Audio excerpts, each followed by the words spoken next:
Petrol diesel મુદ્દે આજે cabinet બેઠકમાં ચર્ચા થઈ। કોઈપણ પ્રકારની અફવાઓ ન આવવા કૃષિમંત્રીએ અપીલ કરી છે। મુખ્યમંત્રીએ ચીફ સેક્રેટરીને આદેશ કર્યા છે। પેટ્રોલ ડીઝલની માંગ અને ભાવ વધારો થતાં જ અસર છે। 35 થી 40% જેટલી માંગ વધી હોવાનું રેકોર્ડ પર આવ્યું છે। સંગ્રહખોરી ન થાય તેનું આપણે ધ્યાન રાખવાનું છે। જીતુ વાઘાણીએ આ વાત કરી છે।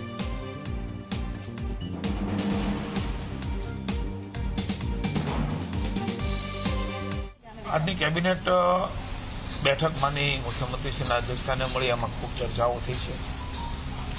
પેટ્રોલ ડીઝલની પણ ચર્ચા થઈ છે। ચીફ સેક્રેટરીએ પણ એમાંના ઇનપુટ આપ્યા છે।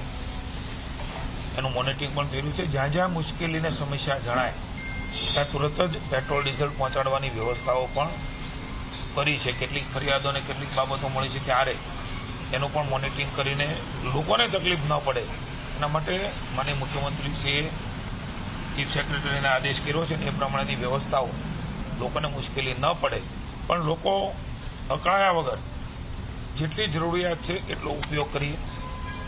સંગ્રહખોરી ન થાય, ચિંતા કરવાની આવશ્યકતા નથી। કેન્દ્રની સરકાર અને રાજ્યની સરકાર એ આપણા સૌ માટે કામ કરી રહી છે।